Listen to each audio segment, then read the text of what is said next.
The young billionaire was about to buy a gold necklace when a homeless girl asked, "Miss, how many plates of food does that buy?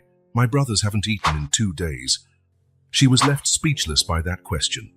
Eleanor Harrington could not recall the last time she felt anything real. As she walked through the bustling downtown shopping district, the heels of her designer shoes tapped against the marble floor in a monotonous rhythm that echoed the emptiness inside her. 30 years old, owner of a fashion empire inherited from her father, and yet nothing seemed to fill the space that grew within her day by day. "Miss Harrington, would you like to try this one as well?" The saleswoman smiled, holding out another gold necklace for her. Eleanor nodded without much enthusiasm. Her wardrobe was already full of extremely expensive jewelry, designer handbags, and shoes she only wore once. But buying something new always gave her a few minutes of distraction. "This one is unique, a limited piece, solid gold with handcrafted detailing," the saleswoman explained, while Eleanor watched the necklace's reflection on her neck in the mirror. "I'll take it," she said automatically, without even asking the price. She never asked. Numbers didn't matter when her bank account seemed endless. The transaction was quick. She swiped her black credit card, made a graceful signature, and accepted the refined packaging. One more item in her collection of failed attempts to feel something.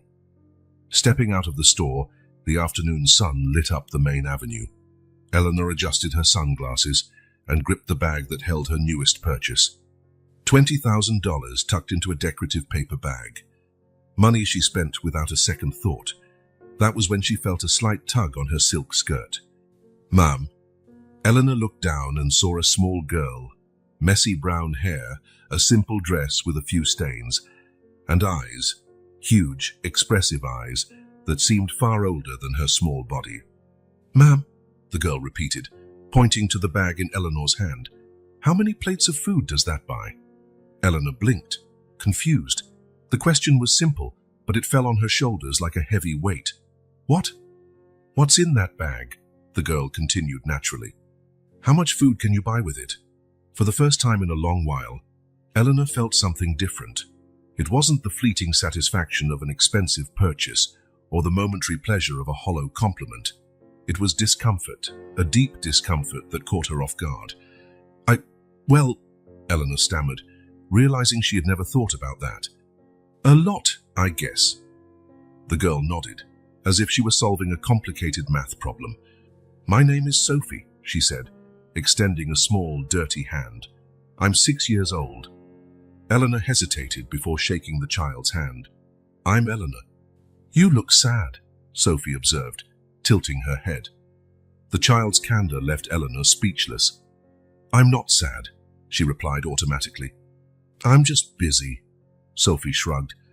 "My mom used to say that too." Something about the use of the past tense made Eleanor pay more attention. "Where is your mom, Sophie?" The girl looked down at her own feet, wearing worn-out sneakers.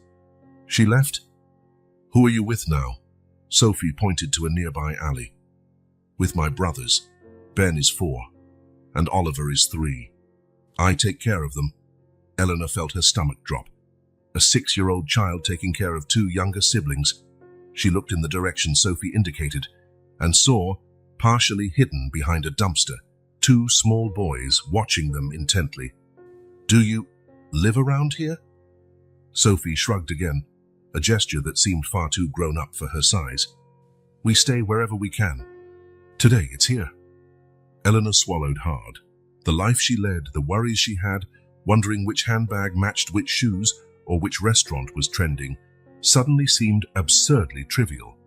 "Have you eaten today?" The girl shook her head. "Yesterday we found half of a good sandwich in the trash outside the restaurant, but we haven't had anything today." The bag in Eleanor's hand suddenly felt like it weighed a ton. $20,000. How much food could that buy? Clothes. A safe place for 3 children to sleep. "Sophie, would you like to have dinner with me? You and your brothers?" The girl's eyes lit up, but she quickly looked wary. "We can't go with strangers." "Of course," Eleanor nodded, impressed by the child's caution. "What if we eat right here, at a restaurant? You can watch me the whole time, and if you feel uncomfortable at any point, you can leave." Sophie considered the offer for a moment. the weight of responsibility heavy on her tiny shoulders. "Okay, I'll go get them." Eleanor watched as Sophie ran over to her brothers. The oldest, Ben, seemed mistrustful, but the youngest, Oliver, smiled right away. After a brief conversation, the three walked over to Eleanor together. Ben partially hid behind his sister, while Oliver stared at Eleanor with curious eyes and his mouth slightly open. "Are you a princess?" Oliver asked, pointing to Eleanor's elegant dress. She smiled, feeling something unfamiliar in her chest. "No, I'm just a regular person." "But you have pretty clothes," the boy insisted. "Thank you," Eleanor replied, realizing she couldn't remember the last time she'd thanked someone for a genuine compliment. "I know a great place nearby. They have huge burgers." The children's faces lit up at the mention of burgers. Even cautious Ben looked interested. Eleanor led them to a family-friendly restaurant a couple of blocks away, feeling strangely nervous. How would she explain 3 homeless kids in an upscale place to the maitre d'? To her surprise, the restaurant seated them without any issues. Maybe her last name or the black credit card she used to reserve a private table had helped. Or perhaps it was just the universe making it easier for what seemed to be her first genuinely impulsive, altruistic act in years. "Order whatever you want," Eleanor said, watching the children gaze at the menu in awe. "It's got pictures," Oliver murmured, tracing a colorful milkshake illustration with his finger. "We don't know how to read very well," Sophie explained. "I only know some letters Mom taught me." Eleanor felt a twinge in her chest. "I can read it to you if you'd like." She spent the next few minutes describing each dish, observing how the children's eyes widened at all the possibilities. When the waiter arrived, they ordered cheeseburgers, fries, and milkshakes. "Is this a dream?" Ben asked softly, speaking for the first time, his voice so low Eleanor almost didn't hear. "It's not a dream," Sophie reassured her brother. "Miss Eleanor is giving us food today." The simplicity of the phrase, "giving us food," made Eleanor think about how many meals she had wasted, how many plates she barely touched in fancy restaurants because she was distracted or had no appetite. When the food arrived, Eleanor witnessed something she would never forget: the way the 3 children looked at their plates as if they were treasures. Sophie carefully arranged the napkins for her brothers, cut up the youngest's burger into smaller pieces, and made sure they ate slowly. "If you eat too fast, you can get sick," she explained to Eleanor, with the seriousness of an experienced mother. "You take very good care of them," Eleanor commented, observing the dynamic between the siblings. Sophie shrugged again, but this time Eleanor noticed the weight of that gesture, the weight of the responsibility a 6-year-old was carrying. "Someone has to," she replied simply. Between bites of their burgers and sips of their milkshakes, the children's story began to unfold. Their father had left when Oliver was just a baby. Their mother had struggled to raise the 3 alone, working 2 jobs. But life kept getting more difficult. One day, she said she was going to the store and would be right back, Sophie recounted, playing with a French fry, but she never returned. Eleanor swallowed. How long ago was that? Sophie looked up at the ceiling as though trying to recall. "Many days, more than the fingers on my hands." "And where were you living?" "In the room we shared with another family. But then the landlady said we couldn't stay if we didn't pay, so we had to leave." The clarity with which Sophie explained their situation, without drama or self-pity, just stating the facts, made Eleanor feel an overwhelming admiration for the little girl.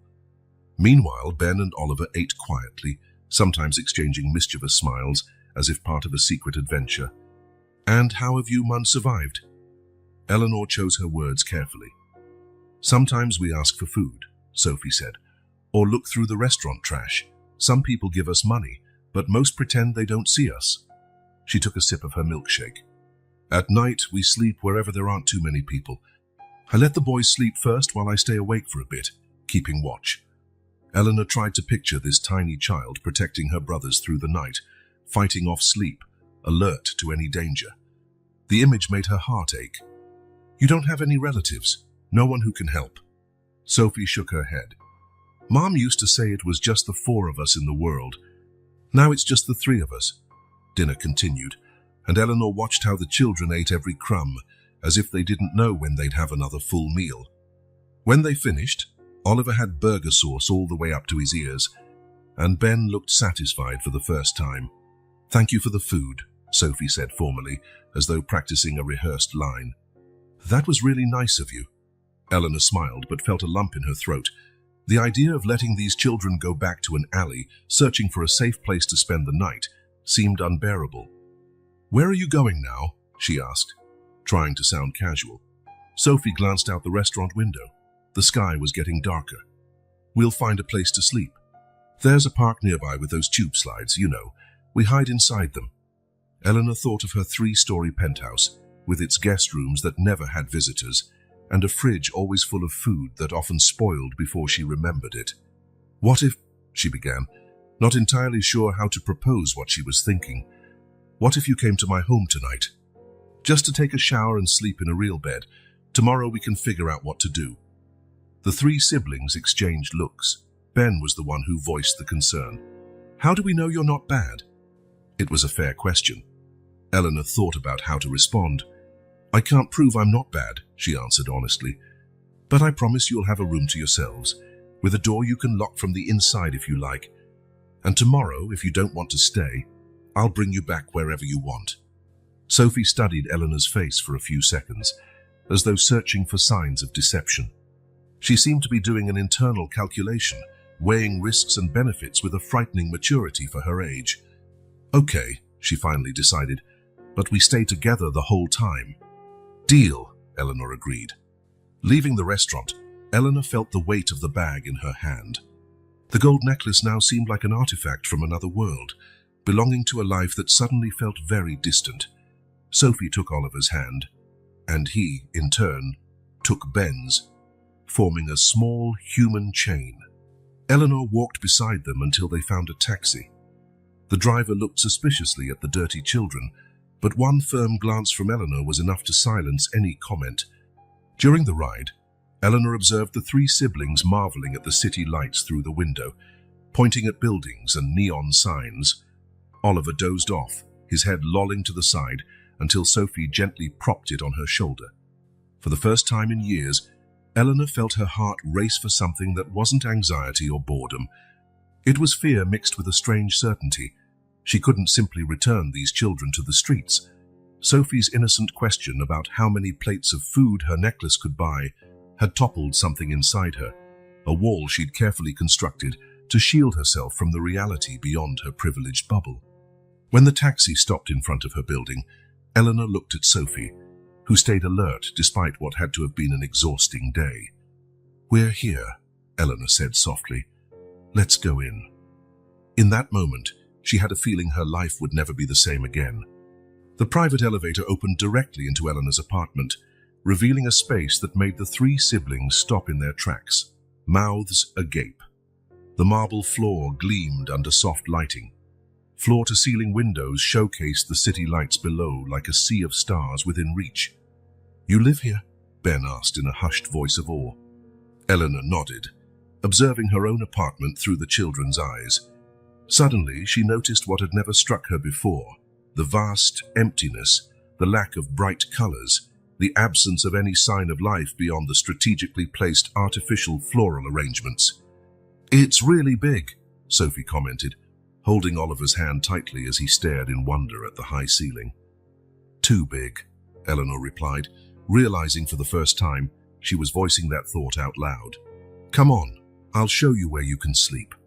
The children followed her down the wide hallway, their small steps echoing in the silence. Eleanor had never noticed how silent her home was. No TV background noise, no music, no voices, just the occasional hum of the central air conditioning. "There are 3 guest rooms here," she explained, opening the first door. "You can choose whether you want to stay together or have separate rooms." "Together," Sophie answered immediately, squeezing her brother's hands. "We always stay together."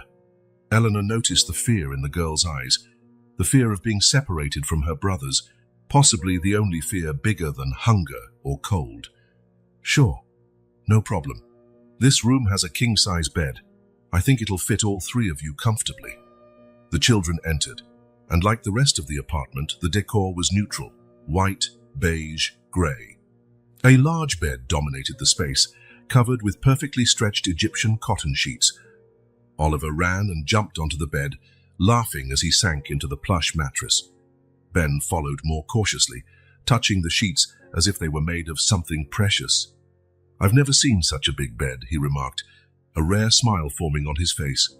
Sophie stayed by the door, her eyes scanning every corner of the room, always alert. "There's a bathroom here." Eleanor pointed to an adjacent door. "We can give you a bath before bed. Tomorrow we can shop for new clothes." "Why do you have so many rooms if you live alone?" Sophie asked with childlike frankness, once again catching Eleanor off guard. She hesitated, never really having thought about it. "I guess because I can afford it. But you're right. It's a waste. There's no one else. No brothers or father or mother." Eleanor's heart clenched. "My mother passed away when I was young.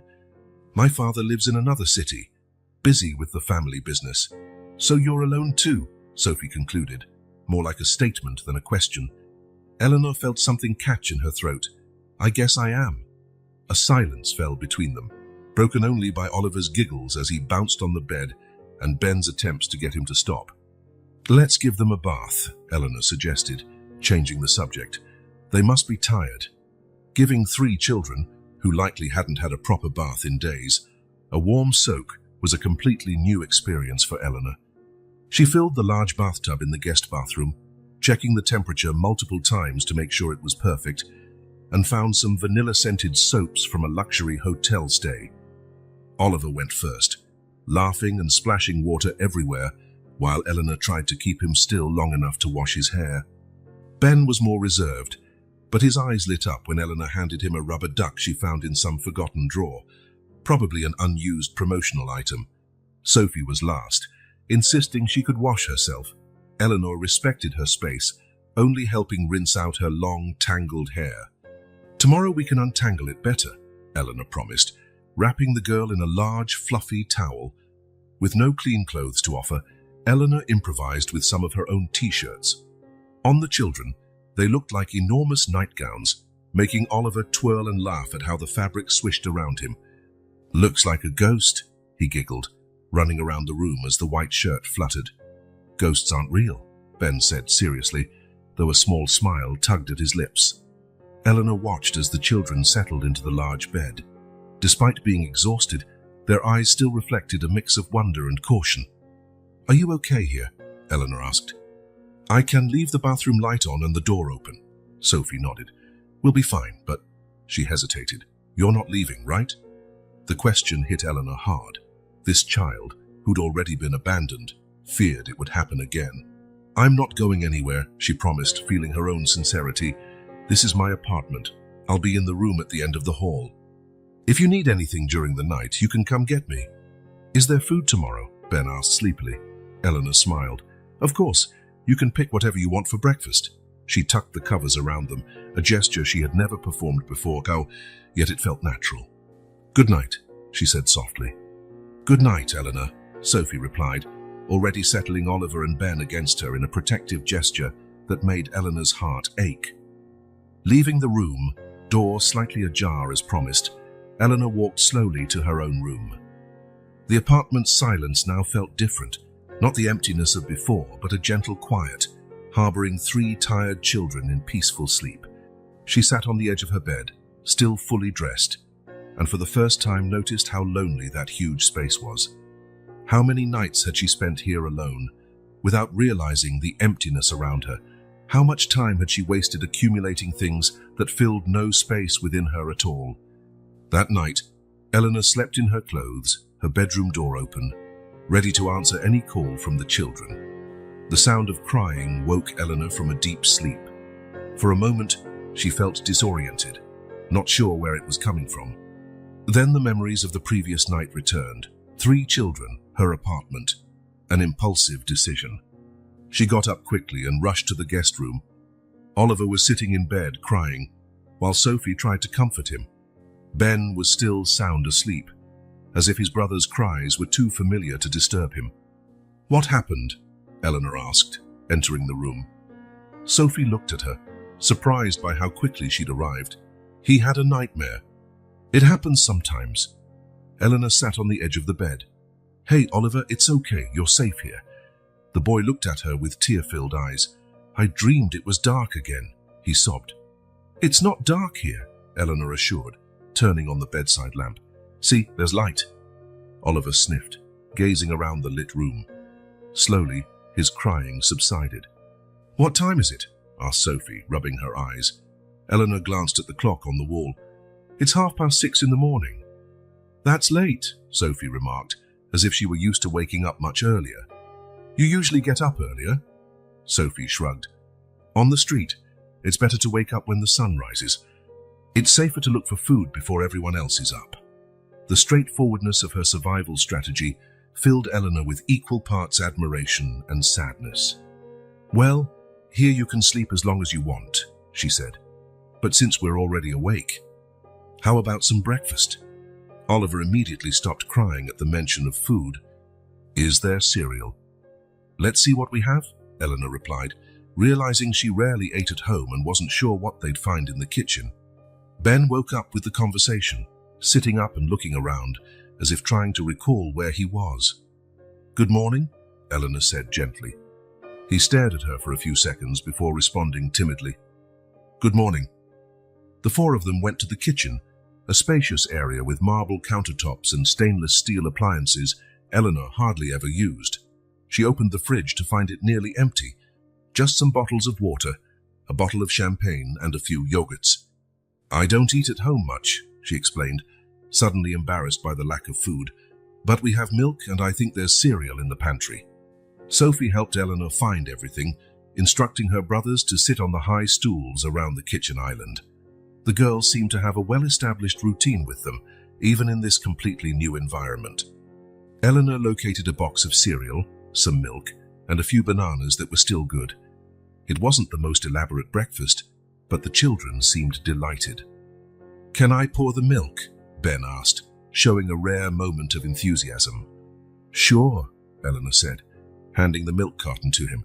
He grasped it with both hands. What happened next felt like it happened in slow motion.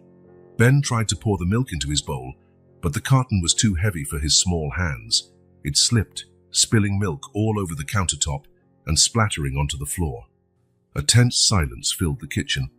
Ben froze, eyes wide, staring at the puddle of milk spreading across the marble and dripping onto the floor. I'm sorry, he whispered, fear evident in his voice.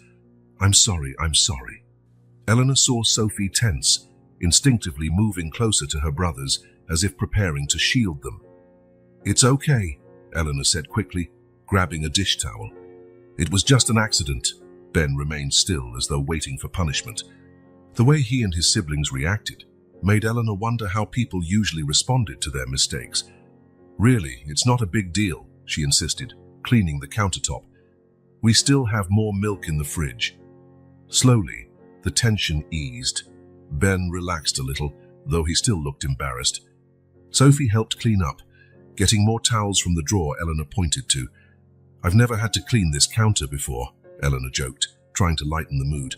I think it felt neglected. Oliver giggled at the joke, and even Ben managed a tiny smile. The rest of breakfast went without further incidents. Eleanor watched as Sophie kept everything organized, making sure her brothers ate slowly and didn't make too much mess. She was a child caring for children, carrying a responsibility that never should have been hers in the first place. What do you want to do today? Eleanor asked when they finished eating. The three children looked at each other, as though the question baffled them. Do? Sophie repeated. Yes, we could go out to buy you some clothes, or stay here and watch TV if you prefer. There's a TV? Ben's eyes lit up. Eleanor smiled. Yes, I have one. A really big one in the living room. We used to watch TV through store windows sometimes, Sophie explained. But it's been a while. The simplicity of the children's wishes touched Eleanor deeply. Things she considered basic, a television, food on the table, a warm bath, were rare luxuries to them. Let's do both, she decided. We'll first get you some clothes, then come back and watch movies. How does that sound? We can really pick our own clothes, Sophie asked, uncertain. Absolutely. You can choose whatever you want. The rest of the morning was a pleasantly hectic whirlwind.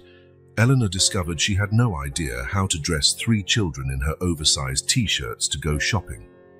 After some improvisation, she managed to tie the fabric so it wouldn't drag on the ground, making Oliver laugh at how funny he looked. "Now we really do look like ghosts," he declared, spinning around and watching the white fabric swirl.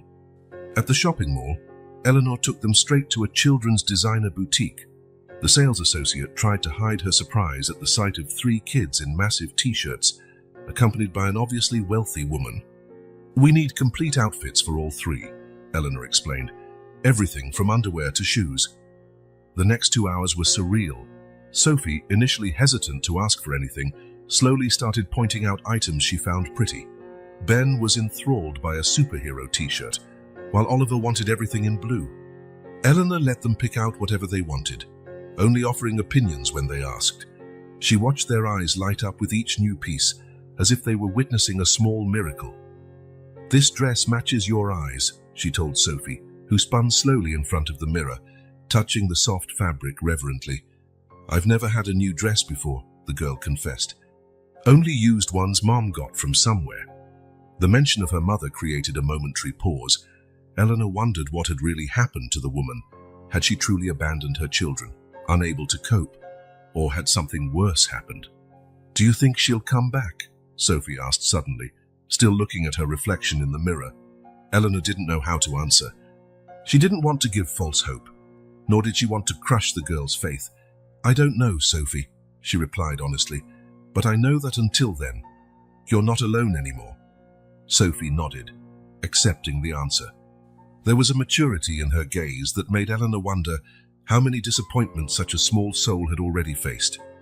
After buying not only clothes but also toothbrushes, hygiene products, some simple toys and coloring books, they returned to the apartment, arms full of shopping bags. Now dressed in their new clothes, the children looked different, not just cleaner and tidier, but somehow lighter, as if a bit of the burden they carried had been lifted, even if temporarily. Back at the apartment, Eleanor made sandwiches for lunch, a simple task she rarely did for herself, and then turned on the huge TV in the living room. "What movie would you like to watch?" she asked, scrolling through the streaming service menu. "Is there one with dinosaurs?" Ben asked, his shyness slowly fading. "I've got several," Eleanor replied, selecting an animated film. "This one's perfect for kids." All 4 of them settled on the large living room sofa. Oliver, without hesitation, climbed into Eleanor's lap as if it were the most natural thing in the world. The feeling of the small body trusting her so completely caught her by surprise, sending a rush of emotion through her that she couldn't name.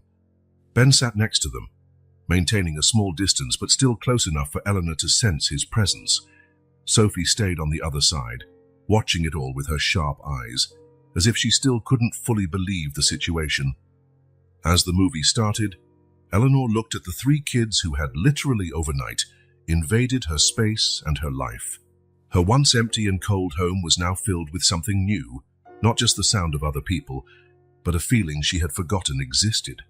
During the movie, Eleanor observed the kids' reactions, Ben's wide-eyed fascination with the dinosaurs on the screen, Oliver's uncontrollable laughter at funny moments, and even Sophie, who gradually relaxed enough to allow herself to smile.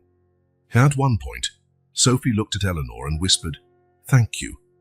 It was a simple word, yet it carried the weight of everything these children had been through, as well as the genuine gratitude for this moment of normalcy they were experiencing. "You're welcome," Eleanor replied, feeling that, in reality, they were the ones giving her something she never knew she needed. When the movie ended, Eleanor offered to help Sophie comb her hair, now clean but still full of tangles. Gently, she ran the comb through the girl's hair, being careful not to hurt her. "My mom used to do this," Sophie commented, closing her eyes. "Before we were without a home," Eleanor continued calmly combing. "She must have been a good mom." "She was," Sophie confirmed. She was just really tired and sad at the end. While detangling Sophie's hair, Eleanor simultaneously played peekaboo with Oliver, who was hiding behind the curtains, his feet sticking out as he giggled each time she pretended not to see him. Ben, for his part, had discovered a photography book on the shelf in the corner of the living room. Though he couldn't read much, he flipped through it, fascinated by photos of faraway places. That was when Eleanor realized something inside her was changing.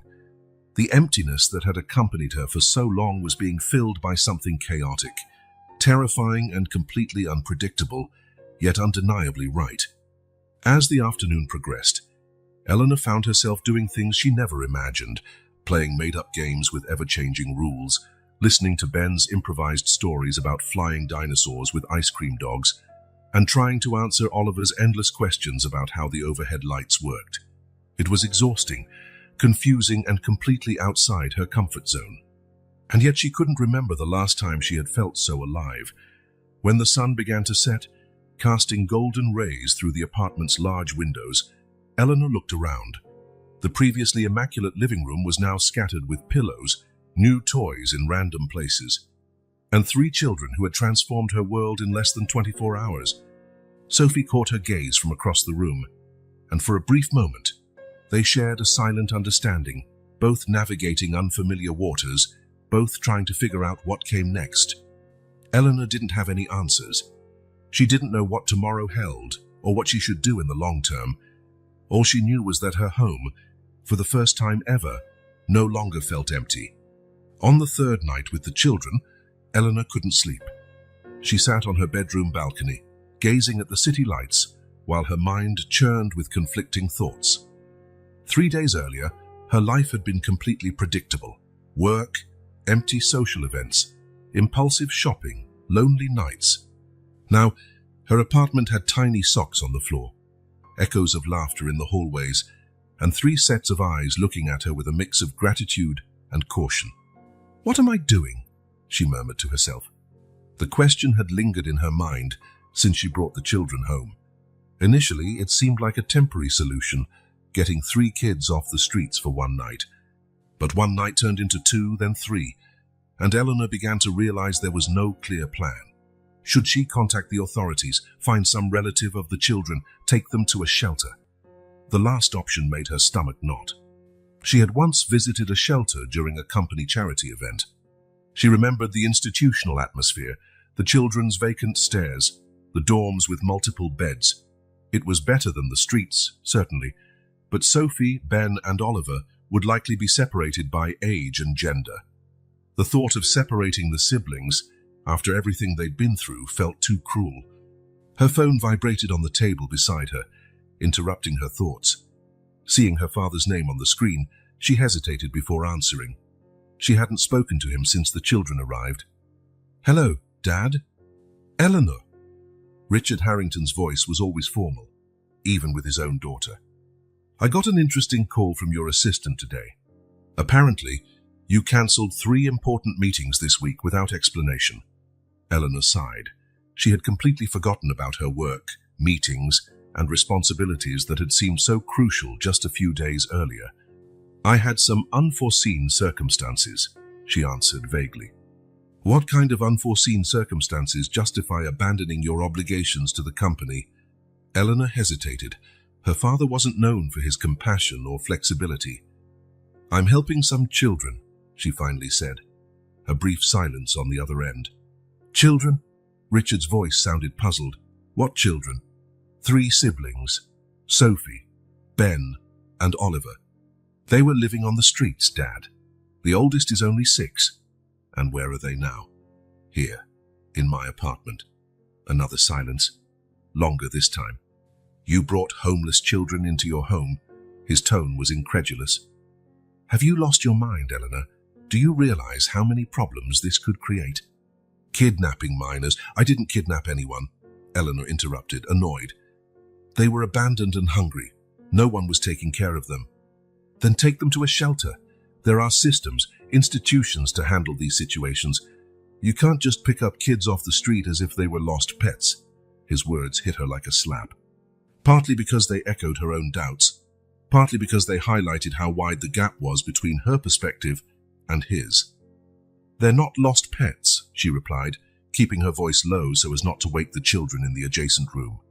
"They're 3 siblings who lost everything and are just trying to survive together." "Eleanor," her father's tone softened slightly, assuming that condescending note she despised. I understand you're trying to help, but you're acting impulsively, as you always do. There are legal processes, custody issues. You could even be accused of kidnapping. I know there are complications. More than complications, unnecessary risks. Take these children to the proper authorities tomorrow. Get back to work. Resume your life. Eleanor closed her eyes, feeling the weight of the decision she had to make. Her father was right about the legal risks. She had no rights over the children. Technically, she was keeping 3 minors without authorization. I'll think about it, she finally answered. There's nothing to think about. It's the only sensible solution. Richard paused. Your mother always said you had too soft a heart. Admirable in some settings, but not when it conflicts with common sense. The mention of her mother, rare coming from him, made Eleanor swallow hard. Good night, Dad, she said, ending the call before he could continue. Setting the phone aside, she got up and walked quietly to the room where the children slept. The door was slightly ajar, as always. A soft bedside lamp illuminated the scene inside. Sophie was sitting up in the large bed, an open children's book on her lap. Oliver slept soundly, using her lap as a pillow. Ben lay beside them, trying to stay awake as Sophie read in a soft voice, improvising a story based on the pictures since she couldn't read completely. And then the bunny found his family, who had been looking for him all along, Sophie narrated, looking at the illustrations. They were very happy because they were all together again. Eleanor stood at the door, invisible to the children. She watched how Sophie absent-mindedly stroked Oliver's hair while telling the story, how Ben fought sleep to hear every word. Something inside Eleanor broke and healed at the same time. How could she separate them? How could she send them into a system that would treat them like cases, numbers, problems to be solved? Sophie would lose her protective role. Ben would lose the comfort of his sister's presence. Oliver would wake up in a strange place without his siblings. In that moment, Eleanor knew she couldn't do it, not yet. She needed time to find a better solution. She returned to her room, determined to find out what could be done legally. If there was a way to help the children without separating them, she would find it. The next morning, Eleanor woke up to the sound of laughter coming from the kitchen. For a moment, she felt disoriented. Her apartment had never been filled with laughter before. Following the sound, she found a surprising scene. Sophie was trying to make pancakes. Flour covered much of the countertop, and Oliver had a white smudge on his nose. Ben held an egg very carefully, as if it were made of crystal. Good morning, Eleanor said, entering the kitchen. All 3 kids froze, as if they'd been caught doing something wrong. Sorry, Sophie said quickly. We wanted to make breakfast for you to say thanks. But it's harder than it looks. Eleanor felt a wave of tenderness. That's a wonderful surprise. Can we finish them together? Relief was evident on the children's faces. Oliver ran over and hugged her legs with flour-covered hands, leaving white marks on her pajama pants. I'm helping, he declared proudly. I can see that, Eleanor laughed, picking him up despite the flour. You're all great helpers. For the next hour, Eleanor taught the children how to make pancakes, something she hadn't done since her teens, when her mother was still alive. Sophie was meticulous, following every step intently. Ben turned out to be surprisingly good at cracking eggs without getting shells in the batter. And Oliver was excellent at licking the spoon when no one was watching. The pancakes were far from perfect. Some were burnt, others undercooked, but they ate them all enthusiastically, smothered with maple syrup and banana slices. This is better than a restaurant, Ben declared after his 3rd pancake, face covered in syrup. Much better, Eleanor agreed, surprisingly realizing she truly felt that way. After breakfast, as they cleaned the kitchen together, Eleanor realized she really was learning how to care for them, not just by providing material things, but by truly interacting, teaching, and learning from them. The rest of the day went by in a series of small, meaningful moments. Eleanor listened patiently as Ben narrated a complicated story about a dinosaur living on the moon with a pet dog inexplicably made of ice cream. Didn't the dog melt? She asked, genuinely invested in the story's logic. Ben thought for a moment, his small face scrunched in concentration. Just a little bit around the edges, he finally decided. But the dinosaur licked it so it wouldn't get worse. Eleanor laughed, charmed by the boy's imagination. With Oliver, she discovered the simple joy of playing hide-and-seek. The apartment, which once felt too big and empty, now offered countless hiding spots. Oliver wasn't particularly good at the game. He usually only hid his head, leaving the rest of his body completely visible, or giggled so loudly that it gave him away immediately. But his laughter when found was contagious. "Again!" he insisted each round, running off to hide before Eleanor even began counting. Even Sophie, always serious and watchful, began to relax. Eleanor caught her smiling as she watched her brothers play, a genuine smile that softened her features, reminding everyone that despite everything, she was still just a child, not a miniature adult. That afternoon, while the children rested watching cartoons, Eleanor made a few discreet phone calls to legal consultants. The answers were not encouraging. Without any documentation or familial relationship, her options were limited. The official route would indeed involve reporting the children to the authorities.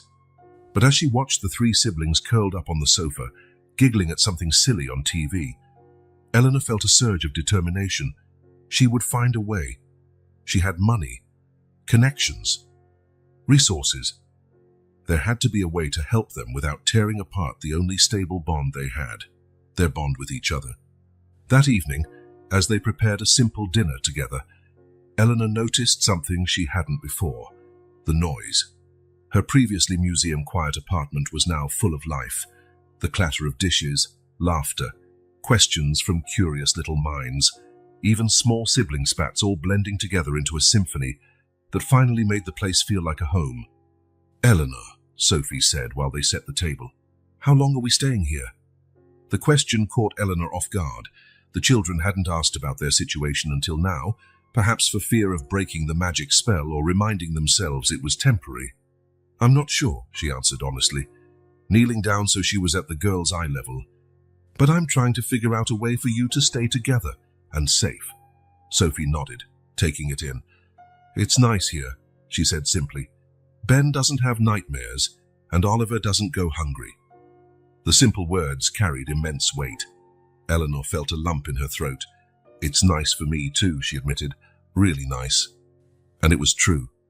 Despite her doubts, the legal complications, and her father's disapproval, there was something undeniably right about it all. For the first time in years, maybe since her mother's death, Eleanor felt her life had a purpose, that what she did genuinely mattered to someone else. Watching the children chatter excitedly about tomorrow's plans, Eleanor made a silent decision. She would fight for them. She didn't know exactly how, but she'd find a way. Her father was wrong. This wasn't impulsiveness or having too soft a heart. It was possibly the first truly important decision she'd made in her adult life. A week had passed since Eleanor brought the children into her home, a week that completely transformed her routine, her apartment, and, as she was beginning to see, her own life. Days now had a new structure.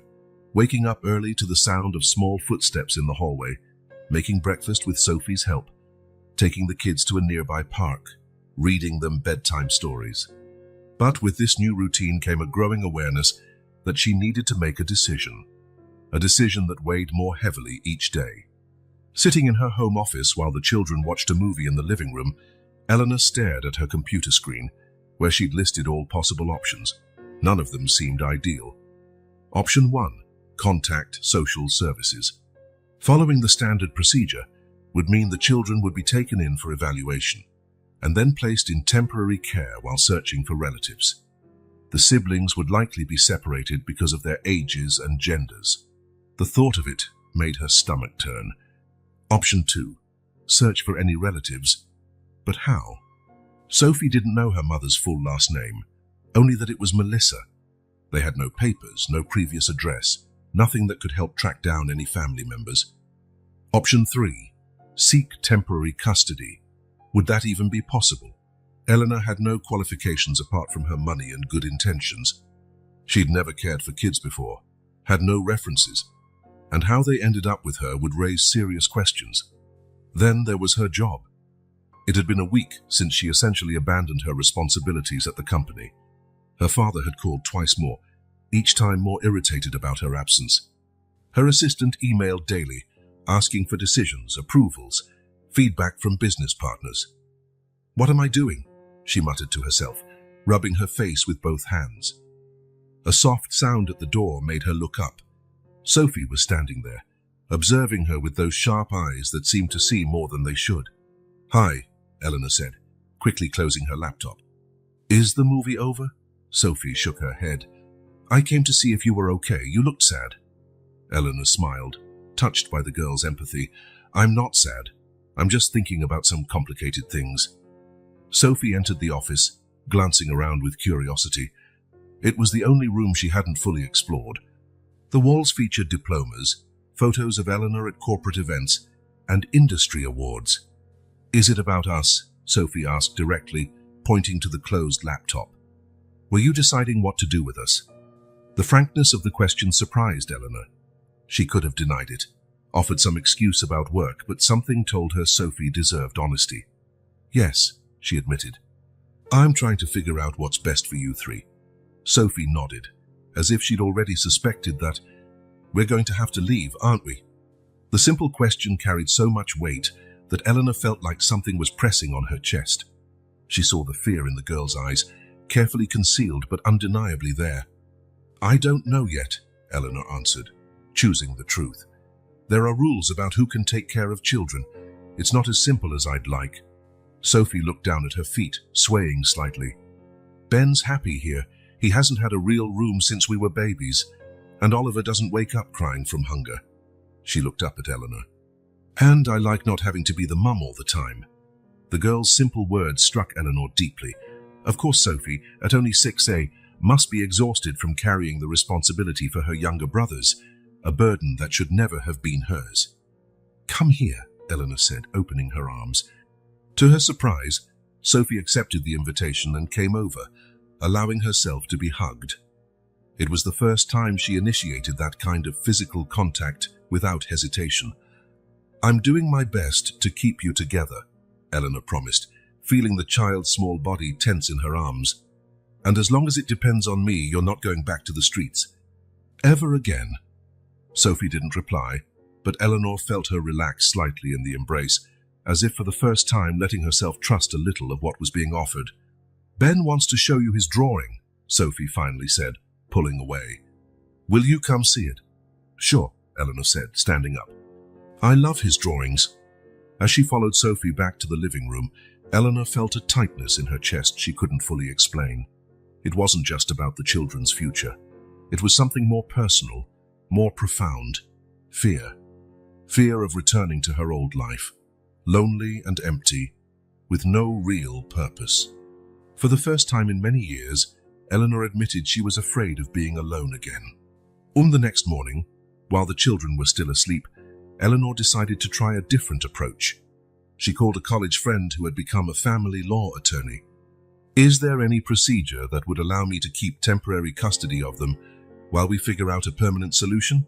she asked, after explaining the situation and omitting the fact that the kids had already been with her for a week. The answer was not encouraging. "Eleanor, what you're describing is extremely complicated legally," her friend explained. "There's no family relationship, no documents, and the way you found them, honestly, protocol dictates you report them to the authorities immediately." "What if I wanted permanent custody?" Eleanor asked, surprising even herself with the question. A moment of silence on the other end. "You mean adoption, 3 children at once?" "Eleanor, you don't have a track record with children, you're single, and you work full-time. The court would consider that highly unlikely." Eleanor felt the frustration build. "So the system would rather split up 3 siblings who have already lost everything than keep them with someone who can provide financial and emotional stability." "It's not that simple," her friend replied, voice softening.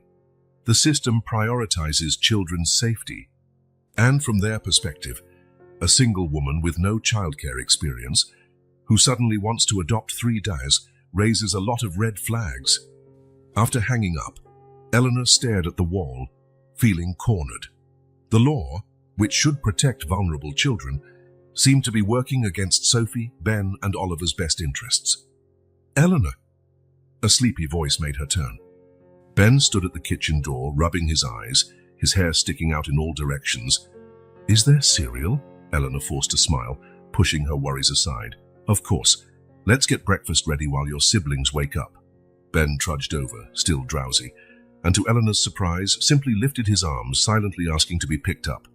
Without hesitation, she lifted him, feeling the warmth of his body still cozy from sleep.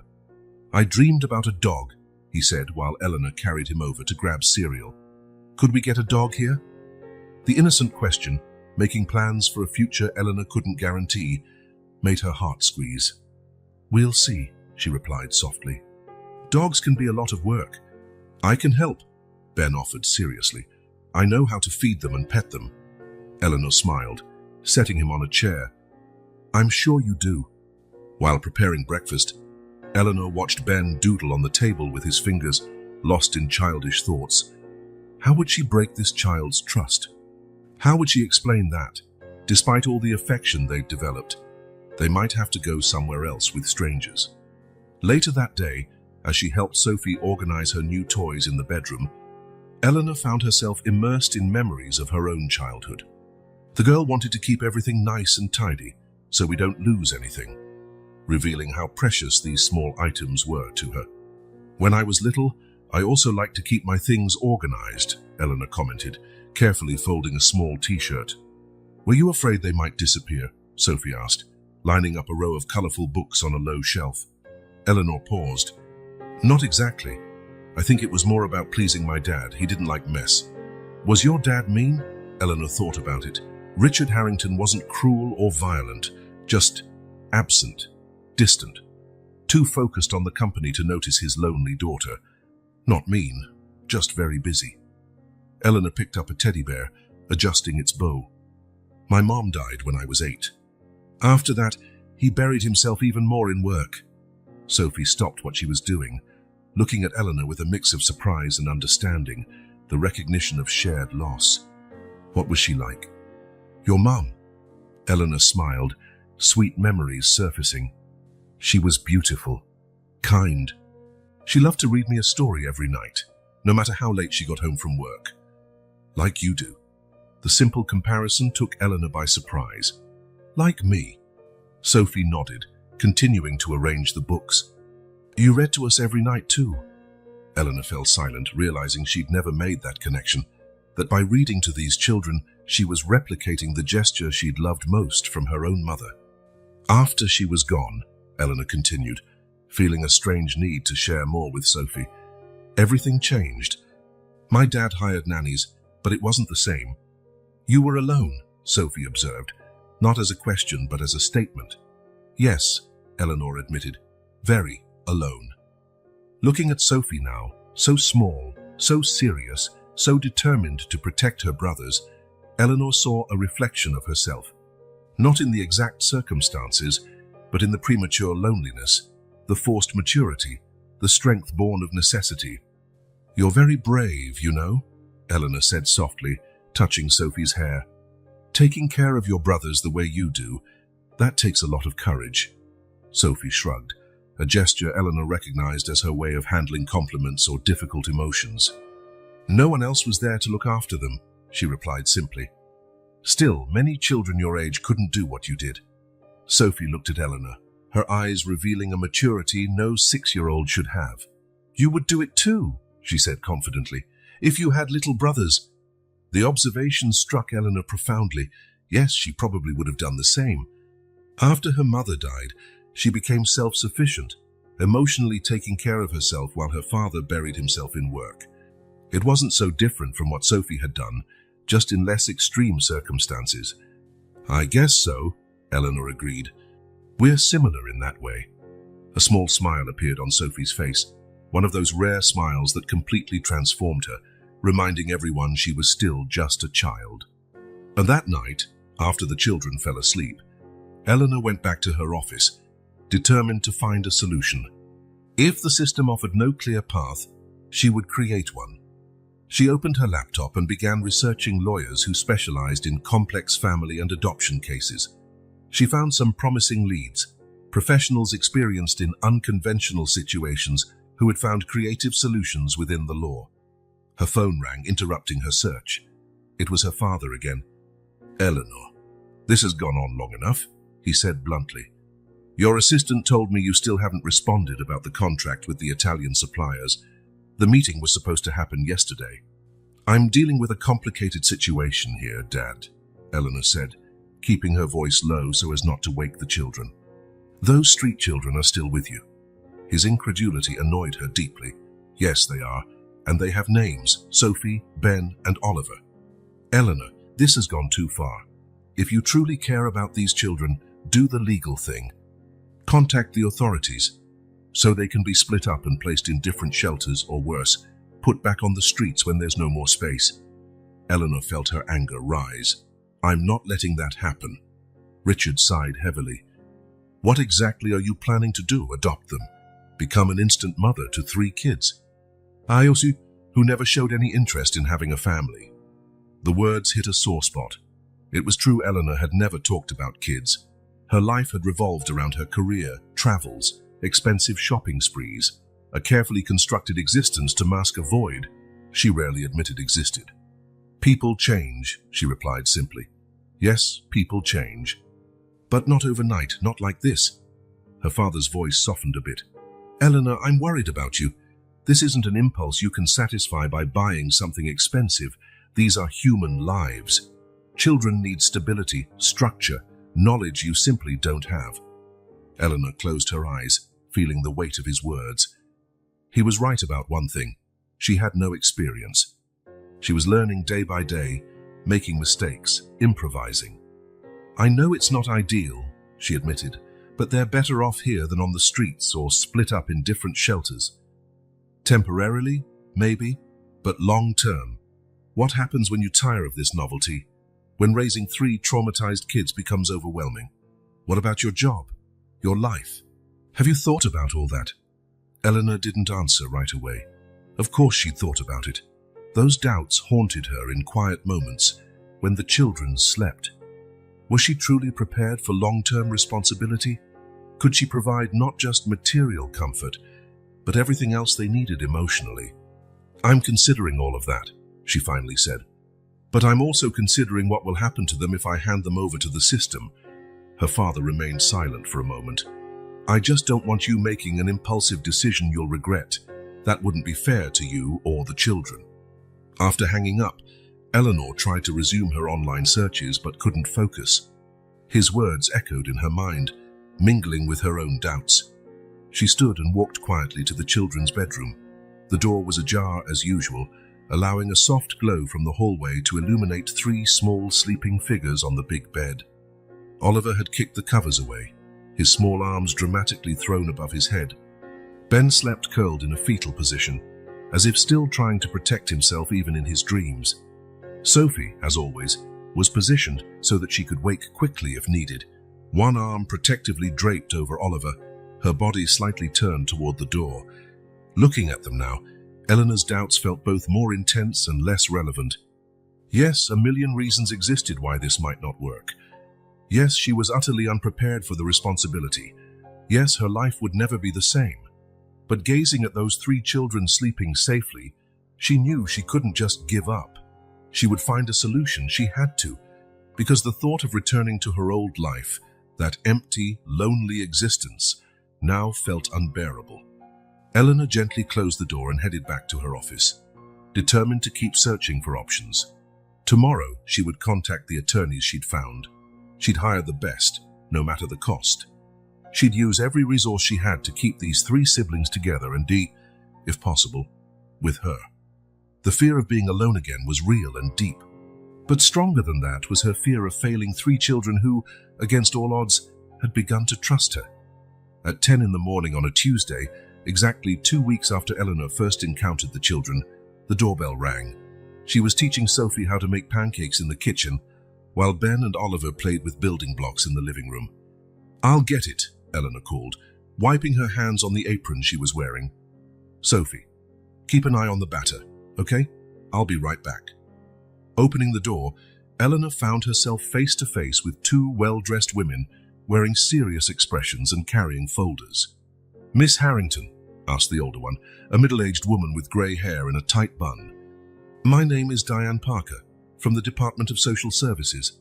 This is my colleague, Rebecca Lewis. Eleanor felt her heart race. How had they found out? Who reported her? May we come in? Diane continued, her tone polite but firm. We received an anonymous tip about 3 children in your care without proper legal documentation. Anonymous. Eleanor knew exactly who had made the report, her father, undoubtedly thinking he was acting in her best interest. Of course, she said, forcing a smile and trying to stay calm. Please, come in. The 2 women followed Eleanor into the living room, where Ben and Oliver immediately stopped playing, watching the strangers warily. Ben moved closer to his younger brother. Hello, boys, Rebecca greeted, kneeling down to their level. What are your names? Ben looked at Eleanor, as if asking permission to speak. It's okay, she assured him, though she wasn't even sure herself. They just want to talk. I'm Ben, the boy said shyly. I'm 4. And I'm Oliver, the youngest declared happily, apparently not sensing the tension in the room. I'm 3. Eleanor noticed Sophie standing in the kitchen doorway, completely still, her face pale. She had a 6th sense for trouble and clearly understood something was off. Sophie, Eleanor called gently, could you come here for a moment? These ladies are from social services and want to talk to us. Sophie walked over slowly, her eyes never leaving the faces of the 2 women, analyzing them with the keen perception of someone much older than 6. Hi, Sophie, said Diane, her professional tone softening a bit. How old are you? 6, Sophie answered, positioning herself protectively between the visitors and her brothers. I'll be 7 eventually. Miss Harrington, could we speak in private? Diane asked. Rebecca can stay here with the children for a few minutes. Eleanor hesitated, seeing the subtle panic in Sophie's face.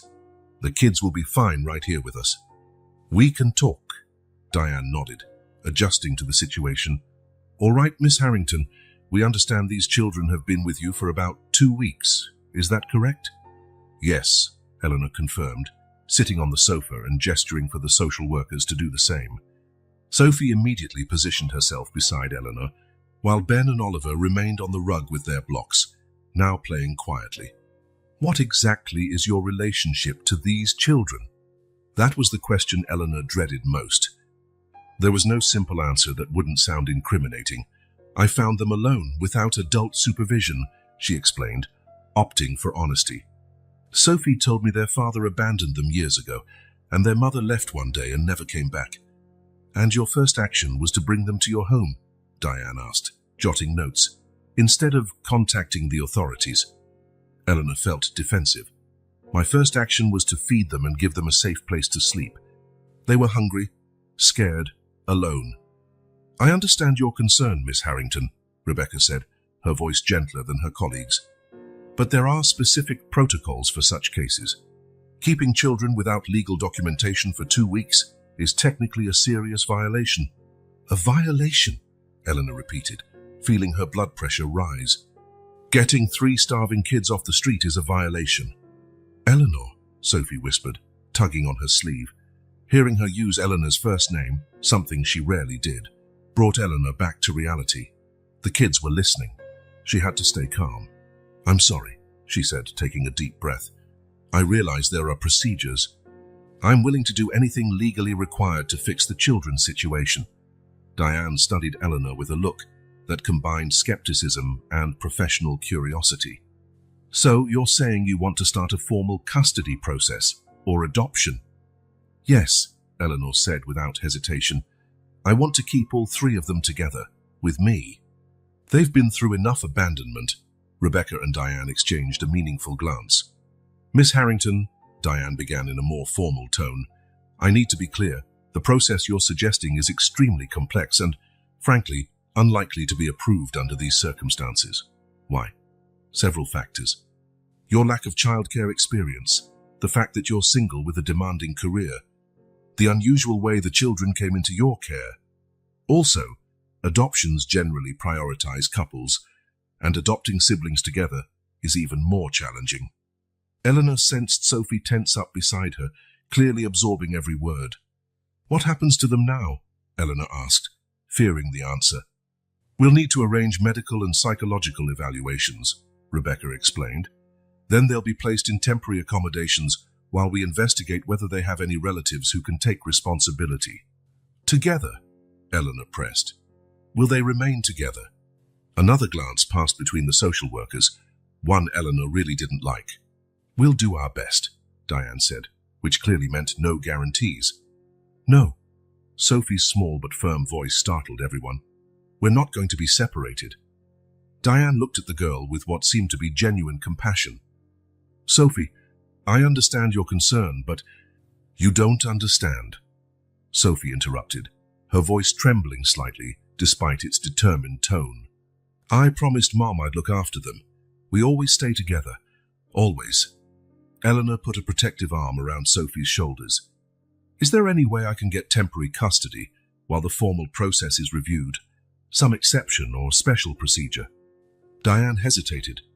There are provisions for temporary guardianship in exceptional cases, but typically those apply to close relatives or people who already had a prior relationship with the children.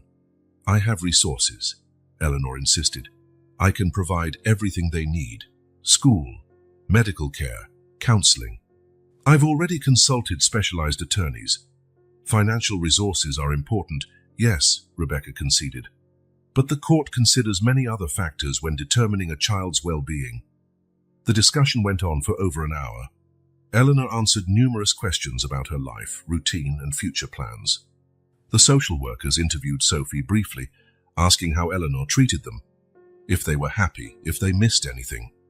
Sophie, with her wisdom beyond her years, answered carefully, emphasizing how well Eleanor cared for them, how they had food, clean clothes, and felt safe for the first time in a long while.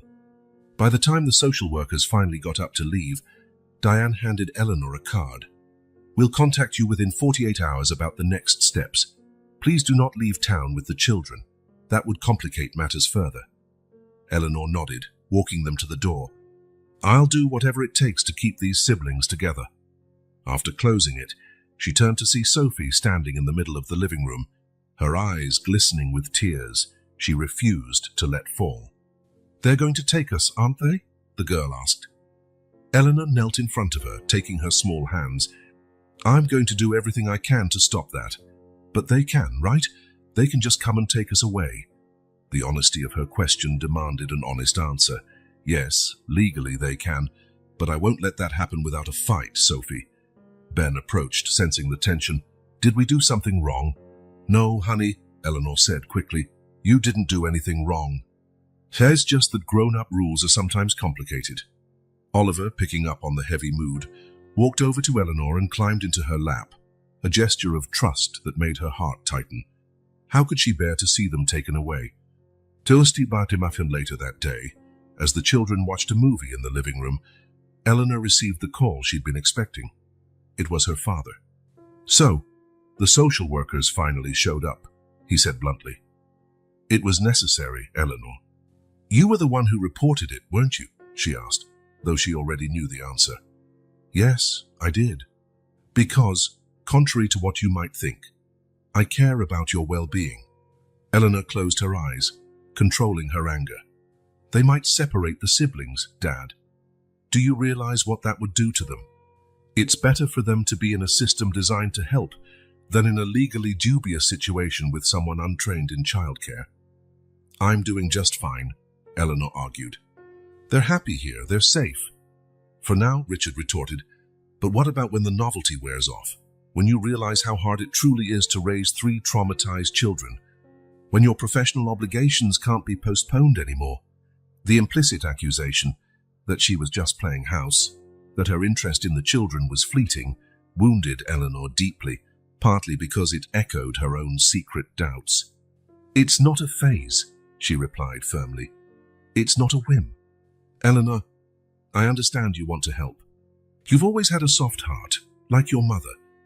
The rare mention of her mother took Eleanor by surprise, but there are better ways to help these kids without turning your life upside down. Like what? I can make some calls, Richard offered. I know influential people in various institutions. We can ensure the kids stay together in a good foster home. You can even visit them if you want, donate for their care, but you'd be able to return to your normal life. Your normal life. The words echoed in Eleanor's mind. Her life before the children. The silent, empty apartment. Days filled with meaningless meetings and mindless shopping. The lonely nights, when the emptiness inside felt insurmountable. I don't want to go back to my normal life, Eleanor said, realizing it fully as she spoke. I don't want to be who I was. Eleanor? No, Dad, listen. For the first time in years, I feel like I'm doing something that truly matters, something that makes a difference in someone else's life besides my own. Richard sighed heavily. This isn't about you feeling good about yourself. It's about what's best for these children. And who decides what's best for them? Eleanor shot back. An overburdened system that will probably split them up.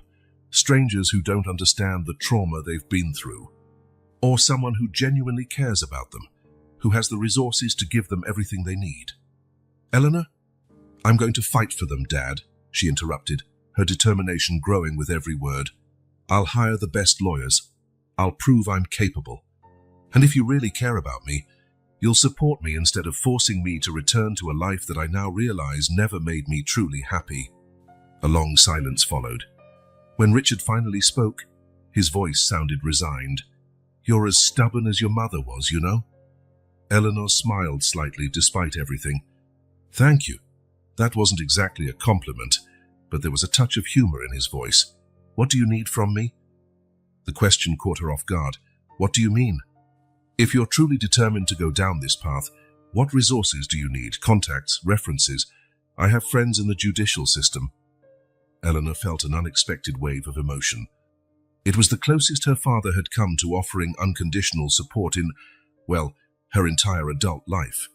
That would mean a lot, she admitted. I need to prove I can offer long-term stability to the kids. I'll see what I can do, Richard promised. But Eleanor, be absolutely sure. Make sure this is truly what you want. I am sure, Dad, she said without hesitation. I've never been more certain of anything in my life. After hanging up, she remained seated for a moment, absorbing their conversation. She felt oddly light, as if she had finally put into words something her heart had known for days. She didn't want to go back to her old life. She didn't want to return to the person she used to be, filling emptiness with things, when what she truly needed was purpose, connection, love. Light footsteps made her look up. Sophie stood at the door, her eyes indicating she'd overheard at least part of the conversation. Are you really going to fight for us? The girl asked in a small voice. Eleanor opened her arms, and to her surprise, Sophie ran into them without hesitation. With everything I have, Eleanor promised, hugging her tight. I'm scared, Sophie whispered against her shoulder. I am too, Eleanor admitted. But sometimes the things that scare us the most are the ones we need to face. Sophie nodded, understanding the truth in those words with a wisdom beyond her years. If we stay together, it'll be okay. Eleanor wasn't sure if Sophie was just referring to herself and her brothers, or including Eleanor in that together. She chose to believe the latter. Yes, she agreed, kissing the top of Sophie's head. Together. Holding the child in her arms, Eleanor felt a surge of determination. The social workers would be back in 2 days. She didn't have much time to prepare her case, start the legal processes, and prove she was fit to care for these children.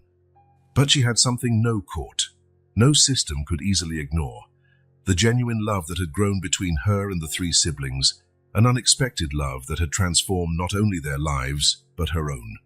For the first time in a long while, Eleanor Harrington knew exactly what her purpose was, and she would fight with all her strength to protect it. Attorney Martin Wells's office occupied the entire 30th floor of a building in the city's financial district. Eleanor stared at the panoramic view while she waited, clutching a folder of documents. Inside were everything she'd gathered about the children, Ben's drawings, photos of the moments they had shared, notes on their food preferences, sleep routines, and the small details she'd learned about each of them over the past weeks. Miss Harrington, came Martin's deep voice as he entered the conference room. Thank you for coming on short notice. Eleanor stood to greet him, trying to conceal her nerves. Martin Wells had a reputation for being the best family law attorney in the city, and the most expensive. Her father had arranged the consultation, a small sign of support that still surprised her. "Your father explained the situation in quite some detail," Martin said, sitting across from her. "But I'd like to hear it from you, no filters." Eleanor took a deep breath and recounted everything.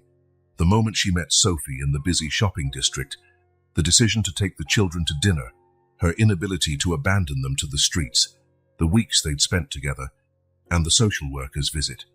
Martin listened carefully, occasionally jotting down notes, his face remaining professionally neutral. "I'll be frank," he said once she finished. "Legally, we're heading into a complicated battle. You've essentially taken custody of 3 minors without following proper legal protocols." "I know how it sounds," Eleanor answered, frustration evident in her voice. "But what was I supposed to do? Leave them on the street? Hand them over to a system that would split them up?" Martin raised a calming hand. "I'm not judging your actions. I'm just laying out the legal facts so we know where we stand." He opened a folder and pulled out several documents. "We'll start by filing a formal request for temporary custody, along with a petition for permanent custody. Normally, that request comes from close relatives, so we'll need to build an exceptionally strong case." He slid a document toward her. "This is an emergency petition we should submit tomorrow. It argues that abruptly removing the children from their current environment would be traumatic and detrimental to their well-being." Eleanor nodded, feeling a glimmer of hope.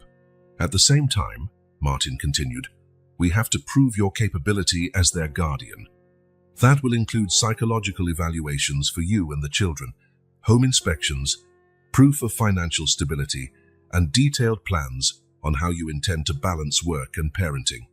For the next 40 minutes, Martin laid out the legal strategy, the documents needed, the testimonies required, and the likely timeline. "I won't lie," he concluded. "It'll be a lengthy, emotionally draining process, but if you're truly committed, we have a chance." Eleanor looked back at him with determination. "I've never been more committed to anything in my life." And the following weeks turned into a marathon of paperwork and emotional upheaval. Eleanor split her time between meetings with lawyers, preparing documents, and, of course, caring for the 3 children, who continued to adjust to their new life. Sophie had begun literacy lessons with a private tutor and absorbed knowledge like a thirsty sponge. Ben finally slept through the night without nightmares, his expression more relaxed each day. Oliver, always the most adaptable, thrived on the steady attention, developing a surprisingly large vocabulary for a 3-year-old.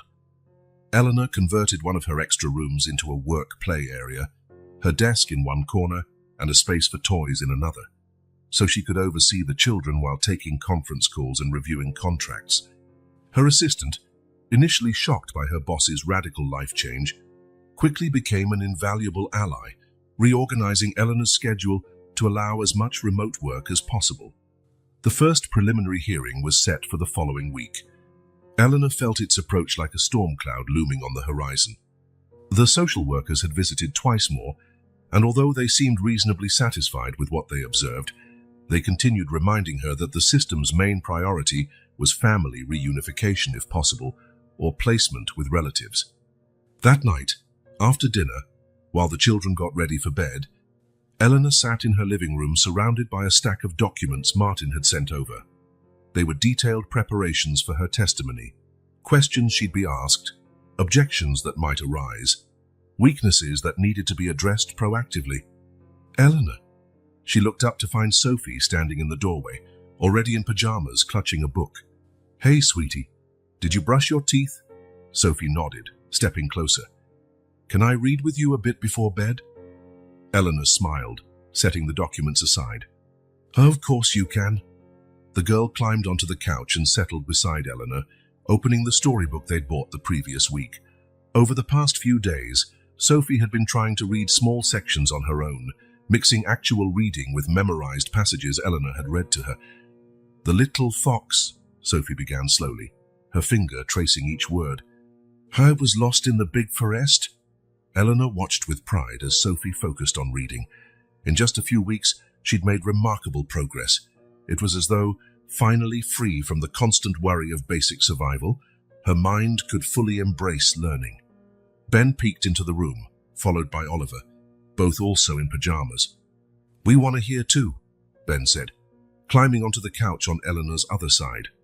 Oliver, with no formality at all, simply crawled into her lap, as if that were the most natural place for him. The comforting weight of the child against her chest sent a wave of warmth through Eleanor's body. Sophie continued reading, now for a bigger audience and occasionally asking for help with tougher words.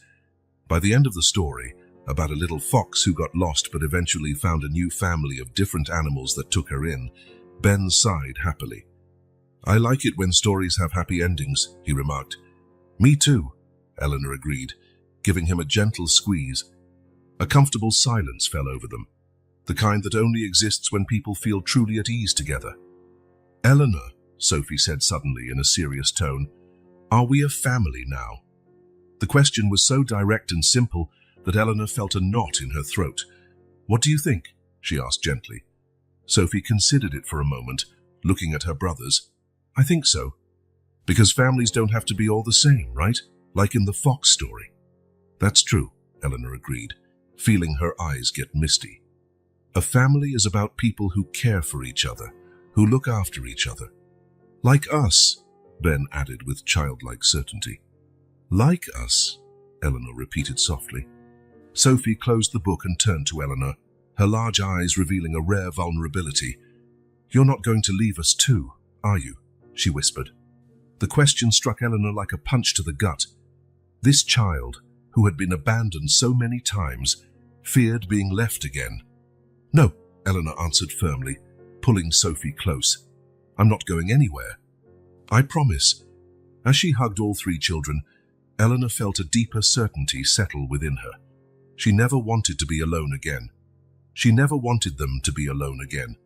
Somehow, in a way she could never have foreseen a month ago, they had become a family. The phone rang at 7:38 the next morning, waking Eleanor from a deep sleep. She fumbled on the bedside table, trying not to disturb Oliver, who had come into her bed during the night after a nightmare. "Hello?" she mumbled, still half asleep. "Miss Harrington, this is Martin Wells." Her lawyer's tense tone immediately snapped her awake. "Martin, what's going on?" "I got a call from the social services team about half an hour ago. There's a situation you need to be aware of."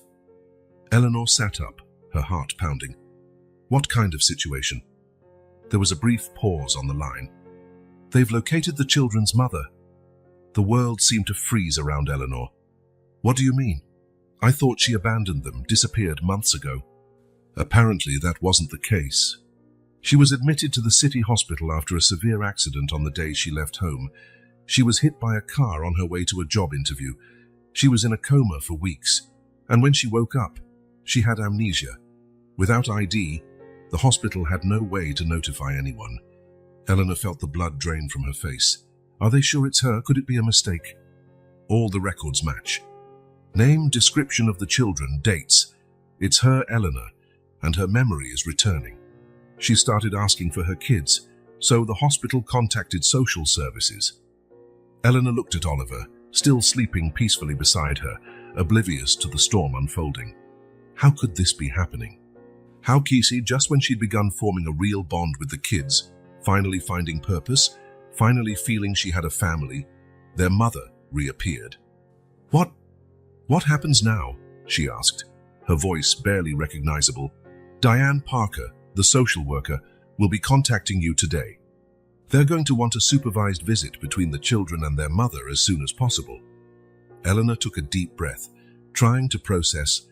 They can just take them back to her after everything. "Not immediately," Martin clarified, a gentle note in his voice. "They'll evaluate her condition. But in the long run, yes, family reunification is almost always the system's primary goal." After hanging up, Eleanor sat on her bed, watching Oliver sleep. The reality sank in. The children weren't orphaned or abandoned. They had a mother who hadn't chosen to leave them and who now wanted them back. Her phone rang again. Diane Parker, the social worker. As Martin predicted, she wanted to schedule a supervised meeting the next day. "What's her condition?" Eleanor managed to ask, keeping her voice steady. Still recovering physically, but emotionally desperate to see her children. She didn't remember them at first, but once her memory returned, she's been frantic to find them. Does she know they're with me? Yes. And she's grateful you've taken care of them, but of course she wants to reconnect. Of course. The word echoed in Eleanor's mind. Naturally, a mother would want her children back. It was the normal course of life, so why did she feel like the ground was crumbling under her feet? When would the visit be? Eleanor asked, forcing herself to focus on practical details. Tomorrow afternoon, if possible, at the hospital, supervised. Tomorrow. So soon. So real. After the call ended, Eleanor walked to the window, watching the city start its day. How would she tell the children? Sophie believed her mother would never return. She had accepted it as fact. Ben and Oliver had adapted to this new reality, with Eleanor as their caregiver. A small movement caught her eye. Sophie stood in the bedroom doorway, watching her. Did something bad happen? The girl asked, always perceptive. Eleanor took a deep breath. They deserved to know the truth. It's not exactly bad, Sophie. It's unexpected news. Let's wake your brothers, and I'll explain it all together, okay? Minutes later, with the 3 kids gathered in the kitchen as Eleanor made breakfast, she tried to find the right words. Remember how we said life can bring surprises sometimes? The kids nodded, watching her curiously. Well, I got some very surprising news today. Eleanor took a deep breath. It's about your mom. Sophie dropped her fork onto her plate with a clatter. They found her. She's alive at a hospital here in the city. Sophie stared at Eleanor, wide-eyed, as if she didn't understand. Ben stopped chewing his cereal, confused. Only Oliver kept eating happily, too young to grasp the gravity of the moment. But she left, Sophie finally said, her voice barely audible. Not by choice, sweetheart. She had a serious accident the day she went looking for work. She got hurt badly and couldn't remember anything for a long time. When her memory came back, the first thing she wanted was to find you. Sophie blinked several times, as if trying to absorb the news. She didn't leave us on purpose. No, Sophie, she wanted to come back, but she couldn't. Ben looked from Eleanor to Sophie, trying to gauge their reactions. Are we going to see her? Yes, Eleanor said, feeling a knot in her throat. Tomorrow we're going to the hospital to see her again. Sophie was oddly quiet, her small face reflecting a swirl of emotions, hope, confusion, fear. Will she remember us? She finally asked, voice trembling slightly. Eleanor felt her own heart clench. It was a question impossible to answer with certainty. We'll find out together, she said sincerely, reaching for Sophie's hand. We'll face this together, the same way we've handled everything else. The municipal hospital smelled of antiseptic and medicine, making Eleanor's stomach churn. Or maybe it was just nerves about what was about to happen. Sophie, usually so talkative recently, was completely silent, gripping Eleanor's hand tightly. Ben stayed pressed against her other side, while Oliver sat on her hip, fiddling with the zipper on her jacket, oblivious to the tension. Diane, the social worker, waited for them in the lobby, along with a child psychologist assigned to help with the reunification process. Ready? Diane asked gently. Eleanor looked at Sophie, who took a deep breath and gave the faintest nod. We are, she answered for all of them. They walked down the white corridors to room 418. Diane knocked softly before opening the door a crack. Melissa, they're here. Eleanor felt Sophie squeeze her hand even harder. Ben half hid behind her. Only Oliver, still too young to grasp the situation, happily swung his legs in her arms. The woman in the hospital bed looked fragile, her pale face framed by brown hair similar to Sophie's. When her eyes met the children, they immediately filled with tears. My babies, she whispered, her voice thick with emotion. For a moment, no one moved. Time seemed suspended as though they were in a frozen tableau. Sophie was the first to break the trance, taking a hesitant step forward while still holding Eleanor's hand. Mom. Her voice was a mix of hope and uncertainty. Sophie, Melissa said, stretching out her arms, tears flowing freely down her pale cheeks. My brave Sophie. The girl took another few steps, pulling Eleanor along, clearly unwilling to let go of her hand. Ben remained half hidden, while Oliver observed everything curiously. "You've all grown so much," Melissa said through sobs. "Ben, my boy, and Oliver, my baby, you're so big now." Eleanor watched the reunion, conflicting emotions raging within her. It was undeniably moving. A mother reunited with the children she believed she'd lost. But a part of her, one she felt guilty admitting, felt like she was losing something too. "I thought you were gone forever," Sophie said, her young voice carrying a hint of accusation. "Like Dad." Melissa's face contorted in pain. "No, honey, I'd never leave you by choice. I had a terrible accident and couldn't remember who I was. Once I finally did, all I wanted was to find you." "We were alone," Sophie continued, her voice small but firm. "I tried to take care of Ben and Oliver, but it was so hard." Melissa reached out a trembling hand, gently touching Sophie's face. "I'm so sorry, my love, more sorry than I can ever say. You shouldn't have had to go through that. None of you should." Ben finally stepped forward, still unsure. "Are you going to get better?" "Yes, sweetheart." Melissa smiled through her tears. "I will, and we'll be together again." Eleanor felt a pang in her chest. Together again, the family reunited as it should be. That's what every child deserves, to grow up with the parent who loves them from day one. Sophie glanced at Eleanor, her eyes filled with conflicting feelings. Eleanor attempted a reassuring smile, though she knew her expression likely betrayed her own inner turmoil. The visit lasted nearly an hour. Gradually, the children relaxed. Ben approached the bed, though he kept looking back at Eleanor for reassurance. Oliver, ever curious, let Melissa hold his hand, though he clearly didn't remember her. Sophie remained in cautious middle ground, responding to her mother's questions, listening to her explanations, but never fully releasing Eleanor's hand. "I waited so long," Sophie said at one point, tears finally escaping her carefully guarded eyes. "But I thought you'd never come back." "I'd have come back if I could," Melissa replied, voice breaking. "You three are my whole life. I promise I'll never leave you again." Eleanor watched, torn between the joy of seeing the family reunited and the personal heartbreak of a looming goodbye. Would the children truly be safe?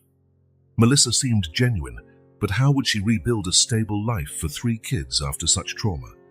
When Diane finally suggested ending the visit, Eleanor felt a mixture of relief and dread. "This is just the first step," the social worker explained as they left the room. "There will be a transition period with regular visits before any final decision is made. The children's well-being is our top priority."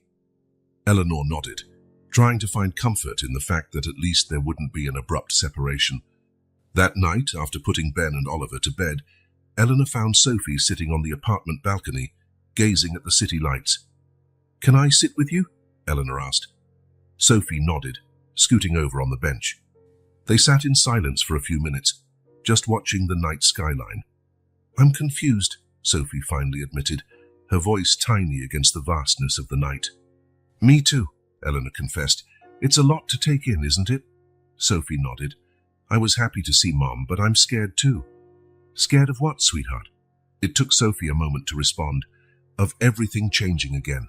Of having to leave you." She turned to Eleanor, her eyes shining faintly. "If Mom comes back, will you disappear too?" The question struck Eleanor deeply. She gently held Sophie's small hands in her own.